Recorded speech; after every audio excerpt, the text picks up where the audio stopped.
नाज़रीन, पाकिस्तान की तरफ से एक नया नोटम जारी हुआ है जिसमें तकरीबन 950 किलोमीटर का एयर स्पेस जोन ब्लॉक किया गया है। इसी वजह से डिफेंस सर्कल्स में ये सवाल उठ रहा है कि क्या पाकिस्तान फतेह सीरीज के नए लॉन्ग रेंज सिस्टम यानी फतेह 5 का टेस्ट करने जा रहा है। अगर ये टेस्ट फतेह 5 से रिलेटेड होता है तो इसका मतलब पाकिस्तान अपनी प्रिसीजन स्ट्राइक कैपेबिलिटी को 400 किलोमीटर से आगे ले जा रहा है। यानी अब टारगेट सिर्फ बॉर्डर के करीब नहीं बल्कि दुश्मन के अंदर मौजूद air bases, command centers, logistic routes और मिसाइल स्टोरेज साइट्स भी रेंज में आ सकती हैं। इस वीडियो में हम देखेंगे कि 950 किलोमीटर नोटम का मतलब क्या है, फतेह 1 और फतेह 2 के बाद फतेह 5 क्यों इंपॉर्टेंट है और ये सिस्टम साउथ एशिया के पावर बैलेंस पर क्या असर डाल सकता है। अस्सलाम वालेकुम, मैं हूँ अरुसा रियाज और आप देख रहे हैं सेव आवर पाक ऑफिशियल।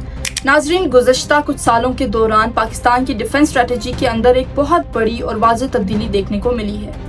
एक दौर था जब हमारी पूरी तवज्जो सिर्फ हैवी टैंक्स और एयरफोर्स पर होती थी, लेकिन जदीद दौर ने जंग का पूरा निज़ाम ही बदल कर रख दिया है।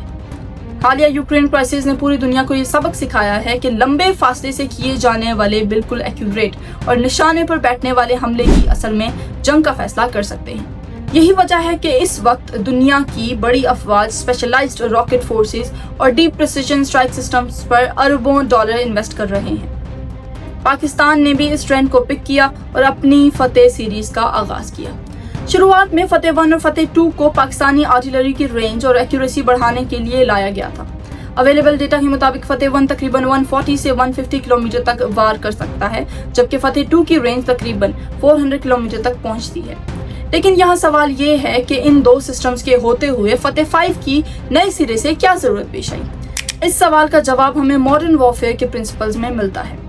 फर्ज करें कि किसी मुल्क के पास दुश्मन के बॉर्डर से 800 या 900 किलोमीटर अंदर मौजूद airfields, logistic supply lines, command centres और मिसाइल स्टोरेज फैसिलिटीज को तबाह करने की सलाहियत हो।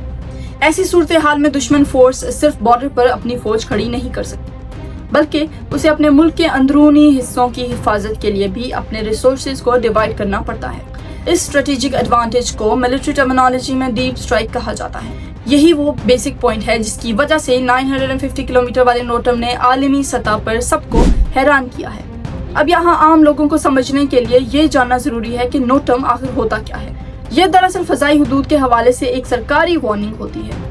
जब भी कोई मुल्क किसी नए मिसाइल या रॉकेट का फ्लाइट टेस्ट करता है तो सेफ्टी मेजर्स के तहत उस मखसूस रास्ते की सिविलियन और कमर्शियल फ्लाइट्स को रोक दिया जाता है ताकि कोई हादसा ना हो। डिफेंस एनालिस्ट हमेशा इन्हीं नोटम्स के डिजाइनर कोऑर्डिनेट्स का तजिया करके अंदाजा लगाते हैं कि टेस्ट किए जाने वाले वेपन्स की मैक्सिमम रेंज कितनी हो सकती है। जब 950 किलोमीटर का ये बड़ा जोन मॉनिटर किया गया तो ये बात साफ होगी कि पाकिस्तान अब फतेह सीरीज के एक ऐसे एडवांस वर्जन पर काम कर रहा है जो पुराने तमाम मॉडल्स के मुकाबले कहीं ज्यादा दूर तक मार सकता है। मगर क्या जदीद जंग में सिर्फ रेंज ही मैटर करती है? बिल्कुल नहीं। आज के दौर में एक्यूरेसी यानी निशाने की दुरुस्ती रेंज से कई ज्यादा अहम होती है। अगर एक रॉकेट 1000 किलोमीटर दूर चला जाए लेकिन अपने टारगेट से 50 किलोमीटर दूर गिरे तो उसकी मिलिट्री वैल्यू खत्म हो जाती है। इसीलिए मॉडर्न वेपन्स के अंदर GPS guidance, inertial navigation systems, real data links और टर्मिनल गाइडेंस लगाई जाती है ताकि वेपन टारगेट के ऊपर एक्यूरेट स्ट्राइक करे। अगर फतेह 5 इन तमाम जदीद गाइडेंस नेटवर्क्स के साथ सामने आ रहा है तो ये सिर्फ एक लॉन्ग रेंज रॉकेट नहीं होगा बल्कि ये पाकिस्तान की कन्वेंशनल डेटरेंस और स्ट्राइक पावर को एक नए लेवल पर पहुंचा देगा। इंडिया के डिफेंसिव और ऑफेंसिव मूव्स को नजरअंदाज नहीं किया जा सकता। इंडिया पिछले कई सालों से लगातार मुख्तलिफ किस्म के long range cruise missiles, ballistic weapons और हैवी प्रिसीजन स्ट्राइक प्लेटफॉर्म्स पर तेजी से काम कर रहा है। ऐसे एग्रेसिव रीजनल एनवायरनमेंट में पाकिस्तान के लिए इंतहाई ज़रूरी हो जाता है कि वो अपनी कन्वेंशनल डेटरेंस को इस कदर मजबूत रखे कि खित्ते में पावर बैलेंस हमेशा बरकरार रहे। डेटरेंस का असल मकसद जंग करना नहीं बल्कि दुश्मन को जंग शुरू करने से रोकना होता है। जब दोनों साइड्स को पता हो कि किसी भी मिलिट्री एडवेंचर का जवाब सख्त मिलेगा तो कॉन्फ्लिक्ट के चांसेस कम हो जाते हैं। इसीलिए long range conventional systems power balance को स्टेबल रखने में इंपॉर्टेंट रोल अदा करते हैं। हालांकि इससे आर्म्स रेस का रिस्क भी बढ़ सकता है। अब सवाल ये है कि अगर फतेह 5 की रेंज बाकी 950 किलोमीटर के करीब है तो क्या ये गाइडेड रॉकेट है या मिसाइल? आज की मॉडर्न वॉरफेयर में ये फर्क काफी ब्लर हो चुका है क्योंकि नए गाइडेड रॉकेट्स एक्यूरेसी, गाइडेंस और रेंज के मामले में मिसाइल्स जैसी परफॉर्मेंस देते हैं। चाइना का रॉकेट फोर्स मॉडल इस वक्त दुनिया भर में स्टडी किया जा रहा है। जहां रॉकेट सिस्टम्स सिर्फ आर्टिलरी सपोर्ट नहीं देते बल्कि स्ट्रेटेजिक लेवल पर पावर प्रोजेक्शन का हिस्सा बनते हैं। पाकिस्तान भी इसी कॉन्सेप्ट पर अपनी प्रिसीजन स्ट्राइक कैपेबिलिटी को एक्सपेंड कर रहा है ताकि दुश्मन के एयर बेसिस, फ्यूल डिपोज और कमांड सेंटर्स को दूर से टारगेट किया जा सके।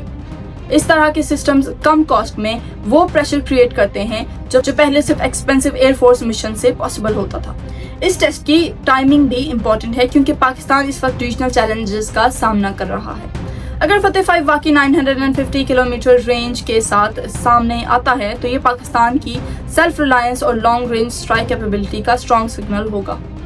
अब आप कमेंट करके बताएं, क्या ये सिस्टम साउथ एशिया के पावर बैलेंस को पाकिस्तान के हक में मजबूत करेगा? वीडियो को लाइक करें और चैनल को सब्सक्राइब करना ना भूलें। सेव आवर पाक ऑफिशियल। अल्लाह हाफिज।